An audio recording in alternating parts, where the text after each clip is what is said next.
gitu ya sana mati karena dibentak istrinya.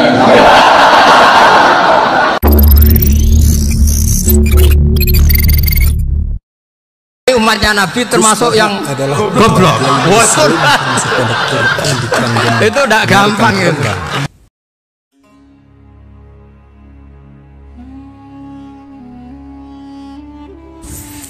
Kapura masuk pondok pesantren Al-Quran Desa Narukan, Kecamatan Kragan, Kabupaten Rembang.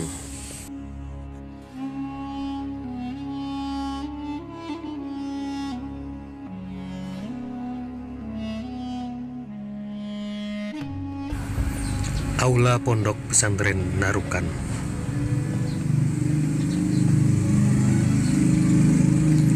Kiai Nur Salim adalah murid dari Kiai Arwani Kudus dan Kiai Abdullah Salam Kajen Pati, Jawa Tengah.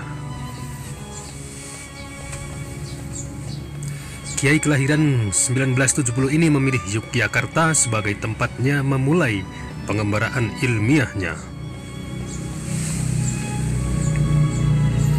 Tahun 2003 ia menyewa rumah di Jogja. Kepindahan ini diikuti oleh sejumlah santri yang ingin terus belajar bersamanya. Bahak kecil memulai hafalan Al-Quran di asuh ayahnya sendiri, yakni Kiai Haji Nur Salim Al-Hafidh, beserta qiraahnya dengan lisensi yang ketat dari ayah beliau. Semenjak kecil hingga beliau mengasuh pesantren warisan ayahnya, beliau hanya mengenyam pendidikan dari 2 pesantren. Menginjak usia remaja, sang ayahnya menitipkan Rusbahak untuk mondok berhikmah kepada Syekh Maimun Zubair di PP Al-Anwar Kerangkan Sarang Remeng, sekitar 10 km arah timur dari desanya, yakni Narukan. Di Al-Anwar inilah beliau terlihat sangat menonjol dalam fan-fan ilmu syariat seperti fikih, hadis, dan tafsir. Hal ini terbukti dari beberapa amanat prestisius keilmiahan yang diemban oleh beliau selama mondok di Al-Anwar Rembang. Seperti Rais Fathul Mu'in dan Ketua Ma'arif di jajaran pengurus pesantren Al-Anwar. Selain menghatamkan hafalan kitab Fathul Mu'in dan kitab-kitab gramatika Arab seperti Imriti dan Alfiyah Ibnu Malik, di PP Al-Anwar ini pula beliau menghatamkan hafalan Sahih Muslim lengkap dengan matan, rawi, dan sanadnya. Bahkan tiap-tiap musyawarah yang akan beliau ikuti akan serta-merta ditolak oleh kawan-kawannya sendiri. Sebab beliau dianggap bukan level santri pada umumnya karena kedalaman ilmu, wawasan, dan banyaknya hafalan Gus Bahak. Pernah suatu ketika ayahanda menawarkan beliau untuk mondok di Rusaifah atau Yaman.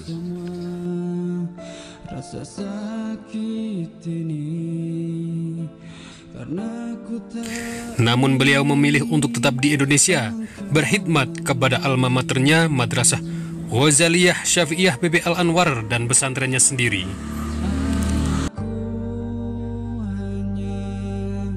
Setelah menyelesaikan pengembaraan ilmiah di sarang, beliau menikah dengan seorang ningbelihan pamannya dari keluarga pondok pesantren Sidogiri, Pasuruan, Jawa Timur.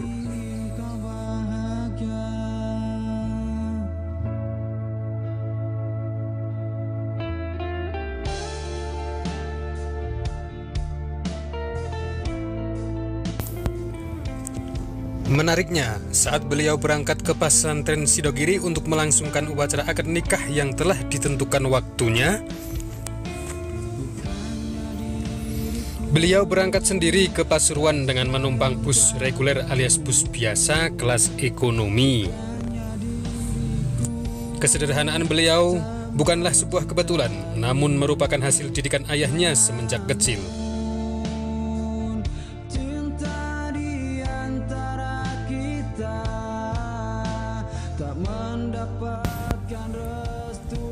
Beliau hidup sederhana bukan karena keluarga beliau miskin. Saat dikonfirmasi oleh penulis perihal kesederhanaan beliau itu, beliau menyatakan bahwa hal tersebut merupakan karakter keluarga Quran yang dipegang erat sejak zaman leluhurnya.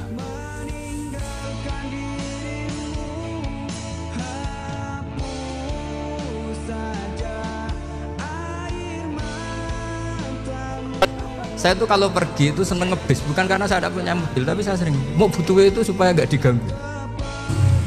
Setelah menikah, beliau hidup mandiri dengan keluarga barunya.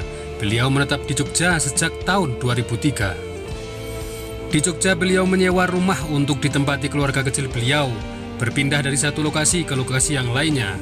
Semenjak beliau hijrah ke Yogyakarta, banyak santri beliau di Karangmangu yang merasa kehilangan. Hingga pada akhirnya mereka menyusul beliau ke Jogja dan urunan atau patungan untuk menyewa rumah di dekat rumah Gus Baha. Tiada tujuan lain selain untuk tetap bisa mengaji kepada beliau. Ada sekitar 5 atau 7 santri Mutahorijin Al-Anwar maupun MGS yang ikut beliau ke Jogja saat itu. Saat di Jogja inilah kemudian banyak masyarakat sekitar beliau yang akhirnya minta ikut ngaji kepada Gus Baha. Pada tahun 2005, ayah beliau Kiai Nur Salim jatuh sakit. Beliau pulang sementara waktu untuk merawat ayah beliau bersama keempat saudaranya. Namun siapa sangka, beberapa bulan kemudian Kiai Nur Salim wafat. Gus Baha tidak dapat lagi meneruskan perjuangan di Jogja sebab beliau diamenahi oleh sang ayah untuk melanjutkan pengurusan di LP3IA Narukan. Santri-santri beliau di Jogja meminta Gus Baha kembali mengajar di Jogja. Hingga pada gilirannya beliau bersedia, namun hanya 1 bulan sekali dan itu berjalan hingga sampai sekarang. Selain mengasuh pengajian, beliau juga mengabdikan dirinya di Lembaga Tafsir Al-Quran UII Yogyakarta. Di UII, beliau adalah ketua tim Lajnah Mushaf UII.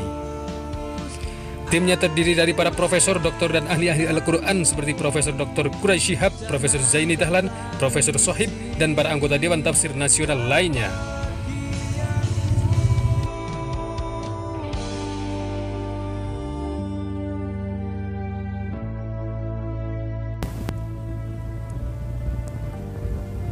Bagi Gus Baha, akhlak adalah lebih utama daripada ilmu.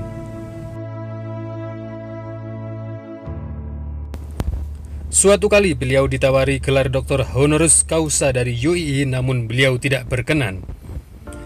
Dalam jagat tafsir Al-Quran di Indonesia, beliau termasuk pendatang baru dan satu-satunya dari jajaran Dewan Tafsir Nasional yang berlatar belakang pendidikan non-formal dan non-gelar, yakni pondok pesantren.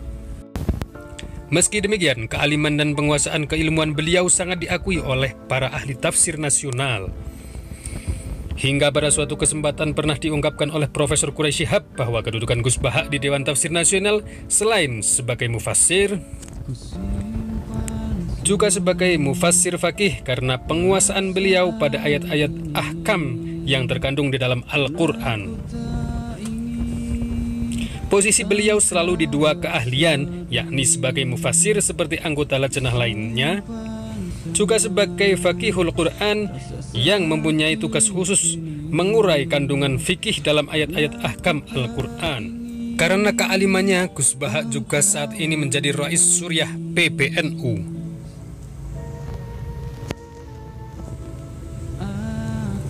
Meskipun Gus Baha tidak gemar bermedia sosial, namun banyak sekali ceramah-ceramah beliau yang dipublikasikan para fans-fansnya.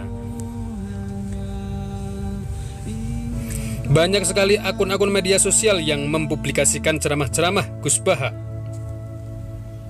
Kealiman Gus Baha juga diakui oleh ulama-ulama lain seperti Ustaz Abdul Somad dan Ustaz Adi Hidayat. Banyak dikenal orang. Kalau Bapak Ibu tanya tentang fikih-fikih dalam Quran, itu beliau luar biasa itu. Namanya Gus Baha. Gus Baha. Kapan-kapan kalau ada pengajiannya, hadiri pengajian beliau. Itu diantara orang yang sangat mengerti Al-Quran. Ada mufti Makkah namanya Syekh Ahmad Zaini Dahlan. Hampir semua sanad-sanad hadis, sanad fikih itu bermuara ke Syekh Zaini Dahlan. Lalu kemudian turun ke bawah, itulah Syekh Bakri Syata, penulis kitab I'anatul Talibin. Lalu dari Syekh Bakri Syata turun ke bawah Syekh Mahfud At-Tirmasi. Tirmasi dari Tremas, Pacitan. Dari Syekh Mahfud At-Tirmasi turun ke bawah Syekh Fakih Mas Kumambang. Dari Kiai Haji Syekh Fakih Mas Kumambang yang mengambil sanad di Masjidil Haram dari Syekh Mahfud, lalu turun ke bawah ke Syekh Zubair. Dari Syekh Zubair turun ke bawah ke Syekh Maimun Zubair yang dimakamkan di Ma'la. dari Syekh Maimun terus turun ke Gus Baha. Tadi disebut ada Gus Baha, pengetahuan beliau hafal Al-Quran. Hingga Gus Baha juga masuk dalam daftar Kiai Muda NU yang paling banyak penggemarnya, terutama di media sosial. Karena ceramah-ceramah beliau selalu disampaikan dengan selingan canda dan tawa. saya meskipun Hal itulah itu yang serius. membuat audien tertarik dan Bedanya orang lebih alim mudah sama muda memahami itu isi ceramah Gus Baha. Kalau orang alim itu guyon itu masih bener, masih serius. Guyon saya tuh lebih serius ketimbang serius Anda.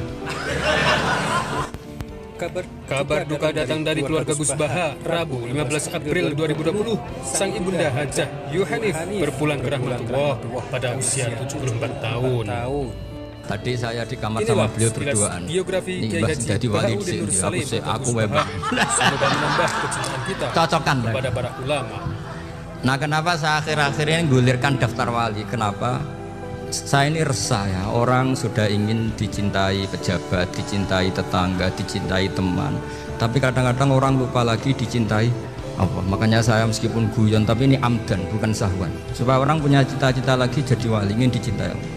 Kita ini terlalu lama ingin dicintai makhluk, Mbok ya naik kelas sedikit. Ingin dicintai Allah Subhanahu wa Ta'ala. Meskipun saya guyon, tapi tadi guyon saya tuh lebih serius ketimbang serius Anda. Karena tak pikir